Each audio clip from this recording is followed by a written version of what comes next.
you do when your programs don't want peace? What do you do when you have your basic needs met, right? You have plenty of food. You have heat. You have made it to the shore. But your programs want more. They don't want just survival. Your programs need you in chaos for them to survive. So they're constantly saying, you got to move. You got to get in your car and run somewhere else. You'd be happier if you're living in your car. You'd be happy if you lived in a different town. Your programs will make places that you've been and lived before and were miserable and wanted to not finish your incarnation here on earth. Your programs will show you that one or two things about it that you like to get you to go back there. So you'll be miserable and sad so they can feed off that energy. Your programs feed off of your fear. And there are entities and energies out there who feed on your fear. When you feel bad about yourself and you're afraid and you don't have faith in the power of the living God, you are in a constant tension, strain, fight or flight, anxiety, and your programs are feeding off of that to keep recreating themselves. There are dark entities that are feeding off of that to keep recreating themselves. Now, darkness is going to consume itself. The light has won. We know that as light workers and star seeds. However, it's an individual birthing. It's an individual ascension, an individual job to be self-aware. As we raise our vibration and our crystalline core, that's individual. This isn't going to magically happen to you as a collective. The collective has moved into the New Earth template. The high vibration potentials are there. But you can't see them. You can't project that reality or receive that reality until you are more crystalline. And you become more crystalline in your core by facing every trigger and every trauma. It doesn't matter what the situation is. You can never blame anyone else for anything in your life ever. You always draw that person, circumstance, event to you by some action or thought or belief that you have. So as peace tries to come in to my life, as logic tells me I can watch movies all day, I can eat what I want, I'm warm, I have a bestie, I have someone who cares about me in this world, I have plenty of books to read and projects to do, I got some, really beautiful mystical fairy tale color books, I got beaches everywhere, I got otters, I got heron, humpback whales, orca whales, beautiful mountains. I have the life that I want. I have the life that I've always said I wanted. I have every day to focus on my peace of mind and dissolve my fight or flight. Yay! Christmas every day. Why can't we be peace in that? Spirit tells me because once the peace is there, then first of all, then you heal from all the other chaos and stuff that's been there. But Spirit also tells me that because my operating system is based on domestic violence, is based on chaos, is based on survival one day to the next, never knowing when I'm going to have an emotional tirade, never knowing when I'm going to have a woman next to me that's going to flip the script, never knowing if my mom's going to knock on my door in the morning and we're going to do something fun that day or she's going to be melted down. Am I going to have to keep her alive today? Am I going to have to pick up things she broke today? Or is she in a great mood and we're going to have fun? Bipolar, either end. Which is it? Something else Spirit showed me last night about bipolar. Bipolar is also an expression of narcissism to ourselves. When we don't have the narcissist in our life, we feed it to ourselves. So we may be really, we love bomb ourselves, right? We're really into things about ourselves. Cool. 1 day, 1 hour, 2 days, 1 month. Then we devalue ourselves. We put ourselves down. We body shame ourselves. We tell ourselves how stupid we are. All the mistakes we made our whole life, we just break ourselves down. And then we disconnect from ourselves. So when the narcissist is someone else, they discard you. We discard ourselves by guilt and shame and not liking ourselves, not wanting ourselves, not letting ourselves have fun, not letting ourselves feel joy, not letting ourselves live the life we want because we have to be punished. We become our own narcissist when we don't have that. Because even though the narcissist is feeding off of us, we know that to be love. There's a lot of different programs to break. We came here to Mother Earth to master emotions. Be gentle on yourself. Be kind to yourself. I was walking out to the mailbox, and my program started being scared to death of what's going to be in the mailbox. Fight or flight. What are they going to say now? What are they going to want now? Check my email. Nearly lose all feeling in my body. I'm afraid of what they're going to want now. The them. The matrix people. The system. I crave to sit in peace every day with no anxiety. I crave to sit in a place where there's no fight or flight every day. And I'm working towards that. And I've been working towards that for decades. And Spirit tells me I have removed layer after layer after layer for myself and my ancestral line. I have put that code in the field for others. What I did to survive and then enjoy and then thrive in living in a car, being homeless for 7 years, I put the cure in the field for those who are in that circumstance to then do that. We are all alone. No matter if someone's right next to you or 3,000 miles away, your perception of them is your own. It's in your mind. You project the version of people that are around you based on your own belief. You draw people to you based on your own belief. When you stay in a situation where you're miserable, you let your quantum computer algorithm source higher self know that that's what you want because you're doing it and every day you're thinking about it. And so it doesn't discern whether you like it or not. What is your predominant thought? What is your predominant action? The algorithm in your great source brings you that more.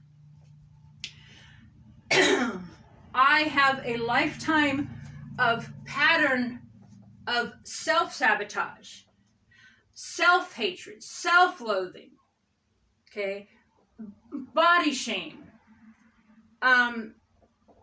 low self-esteem, and all of this stuff that's put on you, you keep recreating because even though you know it's negative and it feels bad, 20s, 30s, 40s, you also know it to be home and love because people in your life did that. If no one in your life is shaming you and guilting you and being critical of you, who loves you?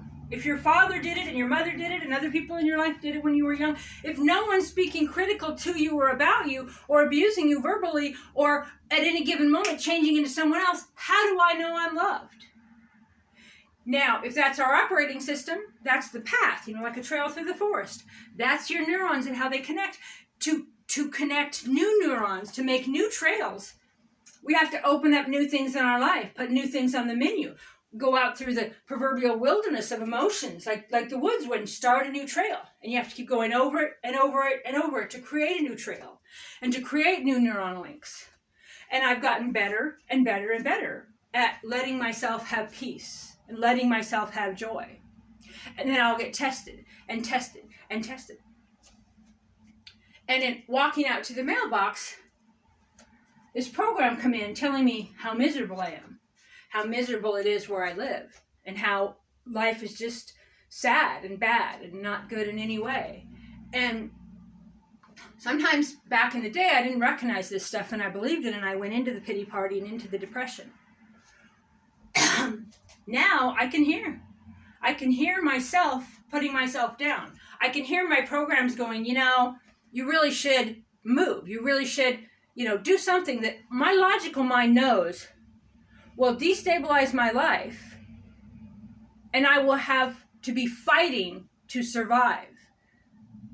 So fight or flight takes an advancement, right? Because you're in every day trying to find food, trying to find shelter, trying to get warm, trying to get dry. Every day people are rousting you. Every day people are looking at you like they don't approve of you. The system judges you, right? The social energy of being homeless feeds your self-loathing. and healing from fight or flight, trying to create new patterns from a safe place sounds easy, but it is a challenge to not let my whims, my spontaneity, my acting impulsiveness take the rug out from under myself, where I'm laying down in some gutter somewhere, crying and going, what happened? Now I have to fight to survive. Basic needs. Warmth. Charge my phone to have any sort of communication. Deal with things in a way of survival instead of thrival. And then one day the guardian angel comes in and says, we're going to get you out of survive and into thrive. And amen to you and amen to that. The people that come in and give you tough love. So your programs don't keep you in the gutter because that's what they know to be love. Pray. Ask God, Spirit, your guides to help you. Put your intention out there. We called out one day, said, God, I'm too far from the shore. I can't see the shore. I don't have any credit. I haven't been in housing in years. I don't have this. I have that. I talked to the trees. I prayed. I hit this point, and God sent me an angel. Tough one. One that wouldn't let me whine and cry. One that wouldn't let me complain. One that wouldn't let me waller in my own self-hatred and self-loathing and keep myself in that car surviving. One that got me out of survival and into thrive through a local nonprofit. And then, once I had that, then I got really, really depressed because the survival turned into depression because I needed to heal those neurons. I needed to heal the addiction of survival. Survive, finding a place to eat, finding a place to, not being able to look at people, the layers and layers of clothes, what you get into. And then when you fall in love with the water and the sky and living that way, I then began to really get a connection with the earth. And the people faded away. And then when I would tune into them, I would go and help with festivals. I would go and hold doors for people. I would go and help people. No one knew I lived right there in the car. Very social, but at the same time, very deeply depressed, but on survival. And when I moved into this place, I just curled up in a ball on the bed, probably mostly for a couple years. I kept doing that technique of feel the blanket, touch something, touch a book, be present, be in the now, be in the now, be in the now. And layer after layer, it changed. An adversary came in the form of friends. Friends came in to destabilize me. Friends came in to cheat me and try to get me back in the street. When I wasn't doing it to myself, the energies in my field that wanted that were trying to destabilize me and get me back in the street and have me not hold on, not stand up for my rights, not speak up for myself, not hold my ground, not even say, look, I have a right to be here, and here's these laws, and here's this, and I have rights. Not just go, slink off into the gutter and lay there to die. And then that next stage, and it's like, okay, well, I got peace now, I got stability now, outside. And the inside said, well, this is boring. Sitting here on the beach looking at the mountains, watching the baby seal, this is boring. This is boring. Because there's no chaos, there's no fight, there's no survival, okay? So then, something's drawn in. And then you get to be afraid of, can you pay the electric? Can you pay the internet? Can you pay the rent? Can you get food? This isn't gonna last, you're gonna be in the gutter, it throws all of these things at you, so you can't enjoy the peace, but you weren't enjoying the peace anyway, because your operating system is the chaos. So how do you change that? And it's still alive and well in me, but it's faint, that part. Because I say no. No, I'm not going to uproot myself. No, I'm not going to agree that there's not beauty all around. There's beautiful trees. I am safe. I am in beauty. I am I have what I need around me. I am not going to run into the abyss because my programs say it's better, and knowing good and well when I get there, how will I make it back to here? Make it here, peace, calm, whatever your survival needs are met. Kick the rug out from under yourself, or if you can kick rugs, kick whatever, and then you have to rebuild it over and over and over. And instead of just hold the ground where you're at and let yourself heal. You have to lay there in the pain of your programs wanting you to do something that'll make your life bad. Like move into a different living situation, move in with people, move back to places you've lived that you don't like because it's trying to convince you that. So when you sit there in that pain and legs burn and you just feel this heaviness in your heart, and you just sit in it and you just feel it. And that's a different energy that you sit in and you get stronger in than the fight or flight. That there's always somebody here. And they can turn on a minute, and they can wreck my day. They can hurt my ears and yell at me. They can hurt me physically. They can throw things around the house. They can change into someone else. They can be one day, I just love you and you're great. Oh, your hair looks so good today. Oh, you're so smart and you're so beautiful and you're so wonderful. And the next day, as my mom did, hate me, be jealous of me, yell at me.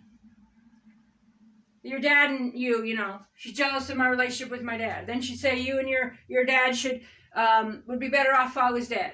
I never knew from the day to day whether she was going to be nice to me or cruel to me.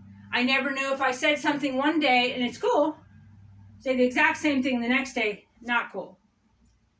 Never knew from day to day what words would trigger her, what on the TV, what someone said, what she was worried about her friends said about her, what issues she'd had with my dad, what issues she had with her own weight and body and self-sabotage that she would take out on me. I never knew at any moment. And that's my operating system.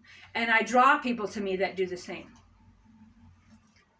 So when something happens, it's a piece of paper, comes in the mail or the email, say, here's this, you got to do this. Okay. Well, logically, just go through the motion and do that. Fight or flight takes over, and I can't feel my legs, and I can't feel my body, and I get nauseated, and I get tense, and then oftentimes an instant migraine. I ask myself, what must I believe to feel that? I get to the root. Next day, 12 hours, 18 hours, it passes, and then I'm challenged with it again. Because there's another background fight or flight, a noise, an incident, afraid to check my email, afraid to go to the mail. And each day, I begin again, kind of like that movie 50 First Dates, except for I don't forget. But it is frustrating to begin again every single day to not awaken the fight or flight. Now, my spiritual advisor told me, and I repeat this mantra over and over, to not be afraid to be afraid. I'm not afraid to be afraid. I'm not afraid to be afraid. I've had things happen. Things happen. People knock on the door. Accident might happen. Something might happen. Deal with it. Oh, hey, hi, okay, yeah. Right? But when it's the thought of it happening, that triggers the fight or flight, and it spins upon itself, almost like, free energy, like the magnetic energy, the magnetic draw, and it feeds itself, and the fight or flight takes over, and then I can't think. I, lose my speech, lose my words, it feels like you're blood loss. Obviously you're not, but you know that feeling. And so I was just reminded of that thing walking to the mailbox and just feeling this negativity about how bad life is, and how sad life is, how lonely life is, and how, this place is just ugly and horrible. And I shut it down. And I said, I love it here. I love the trees. I love my home. I love that I have food. I love that I have warmth. I will not be critical. of anything about my life. I am not afraid to be alone. I've been alone my whole life. We're all alone. No matter if someone's right next to you, you're alone with your thoughts and who you are. I don't need someone to constantly feed back to me. My programs think I do sometimes. They bring people to me and try to get me to move in with lovers or people I don't know and destabilize my life. You can't really ever know anybody. We spend our life knowing ourselves. The only way to be safe around other people is to trust yourself. The only way to trust yourself is to be self-aware. Know yourself. Allow your true, authentic self. Be kind to yourself. And work on knowing every trigger and every program and every belief and dissolving it. Seems really daunting and hard, but the key to dissolving them one by one, layer after layer, is acknowledging them, admitting them to yourself.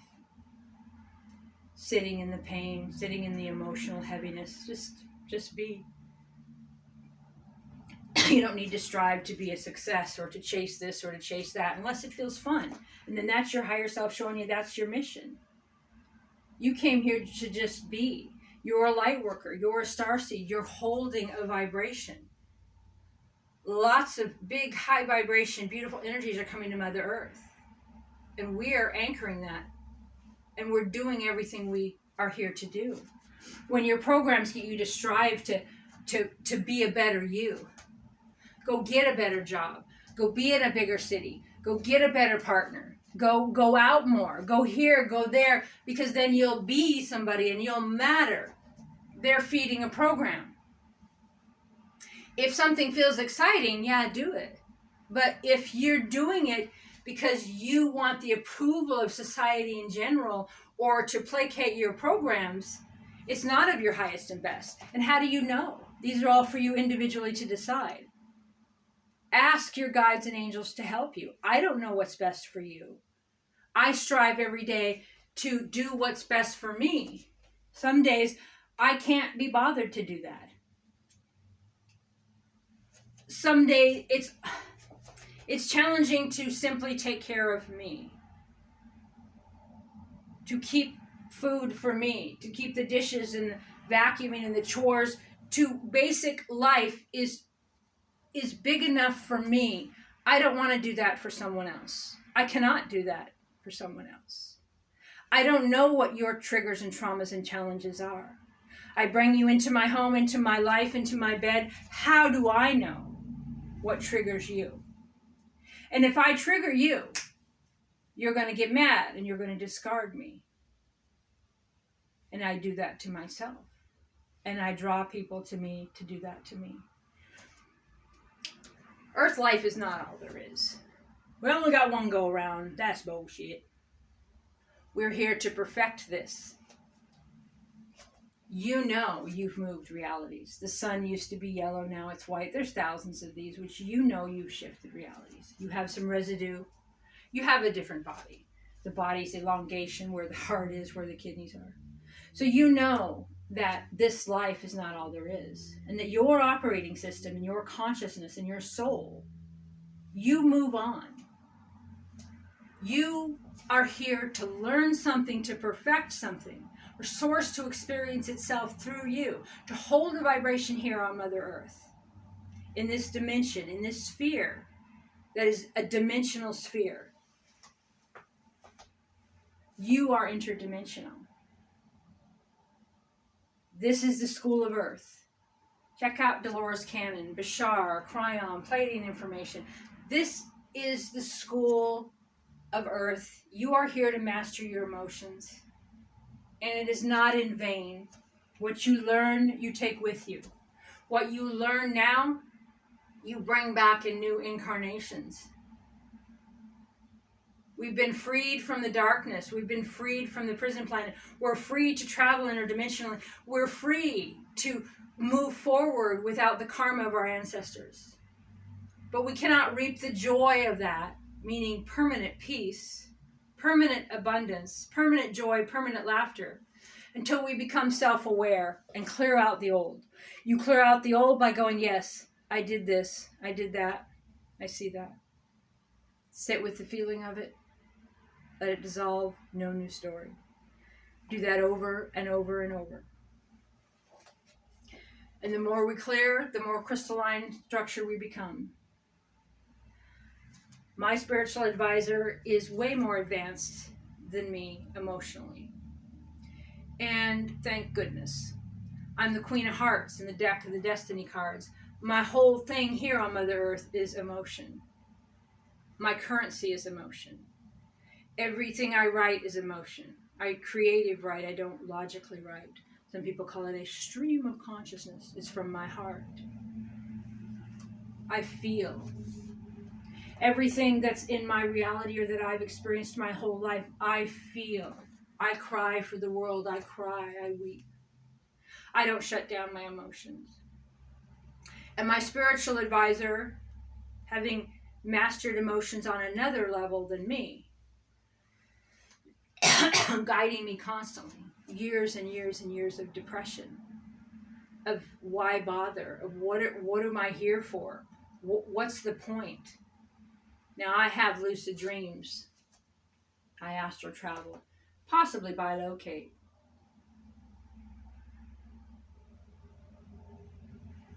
I have visions. I have wonderful supernatural experiences. I manifest things magically. I see things in my reality then they're not there. I've had psychic abilities and an extra sight senses, know things as a child. I travel to other dimensions in my dreams and I know all this great, wonderful, beautiful world. I interact with animals and I talk to trees and I channel dragons and I channel other entities and I talk to God and the Pleiades and Jesus and I have all of that. So how in the world could I know all of that and feel all that and have so many years of depression? That was put on me by my operating system, by my self-loathing, by my definitions. I went into a pretty deep depression when I let go of women abusing me verbally and emotionally.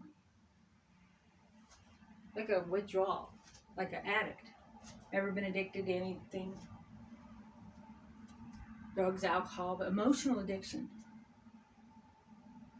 When I stopped letting women into my life, when I stopped playing the game of push and pull with women, or wanting to live with women, or wanting to date women, or wanting women to, their opinion on my life, they're like, oh, well, let's date. Well, are you this? Do you fit into this box, and this box, and this box? Then I'll consider dating you. But no, I don't intend to fit on any boxes of yours. Anyway, I digress, and we won't go there. The point is that once I stopped interacting with narcissists, with women that I attracted through my programs from my own childhood, once I stopped all of that, and just sat there looking at the horizon, I was depressed deeply because I wasn't feeding the chaos. The person I talked to every single day was not going to play a game with me. She was not going to interact with my programs. I had no way to feed the chaos. I had no way to feed the fight or flight. I had no way to feed the chaos emotionally, and I went into survival mode physically, and that gave the emotions a big break. It gave let go of how it was, but it brought a deep depression. It lasted so many years. I snapped out of something. I'm not going to go down that path. The thing is that once I stopped dating in the physical world, meaning I had a long distance, my bestie that I talk to every day, and that I'm just fine tuning an energy here. So take two on that. Once I stopped dating in the physical world, I stopped feeding the program of chaos, and started becoming self-aware, and started realizing more and more what had been done to me.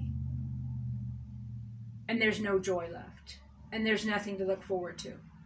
And the funding that fell through, that I didn't get to do my church the way I wanted to and put me in the car, was then the gift of depression, of the void, of dark night of the soul after dark night of the soul after dark night of the soul. The gift of the vision of seeing the public on every level.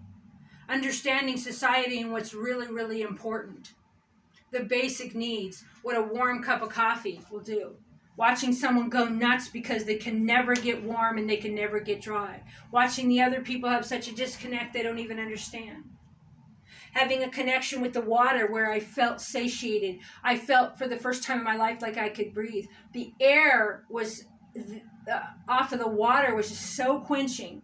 The lights on the water, the heron in the middle of the night. I began to fall in love with Mother Earth and the animals. And I began to know myself and God at another level.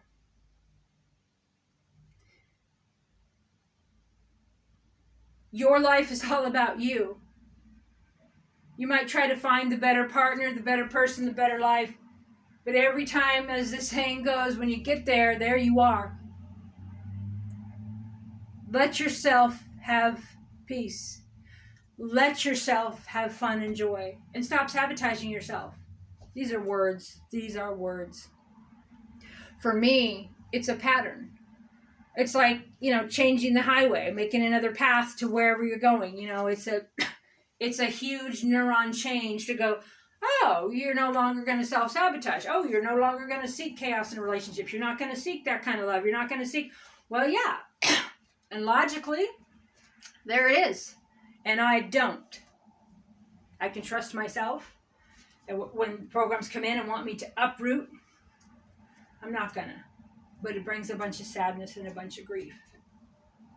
I'm not going to let that person do this or that, so they're not in my life. Brings a bunch of sadness and grief. Not going to change this or change that my programs might want me to change, because my logical mind can really look at it logically and go, I know that's going to hurt me. It sounds fun. It sounds different. It sounds like, uprooting myself and rerouting and moving and doing all these things and throwing my life up in the air like Jenga, and then, or what do they say? No, pickup sticks, not Jenga. Jenga's, right, first the Jenga tower moment and then the pickup sticks, and then go find somewhere to survive in some car or some apartment or some place that is not of my highest and best joy as this place is now. And that's what your programs want you to do every day. They want you to feed them. They want you to not take care of yourself. It emotionally hurts me, but I logically know what I can do and what I can't do. I logically know where I can function and where I can't function. And I give myself the cold, hard facts. And I say, you know what? You can't do that. You can't do that. Wherever you're at right now, emotionally, and on your path, you got to hold still. You got to heal. You got to just be. So when chaos comes calling for you because it feels like home and it feels like love, because that's what your mommy and daddy did to you, say no. No. No. No. I will not invite chaos into my life. I will not invite pain into my life. I will not invite those into my life who hurt me. I acknowledge that I have that in my energy field that draws people to me, that will mirror in me what I need to heal, acknowledge, and look at.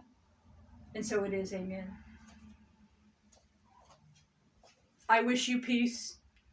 I wish you love. I wish that you had the strength to not feed your programs, and I wish that for myself.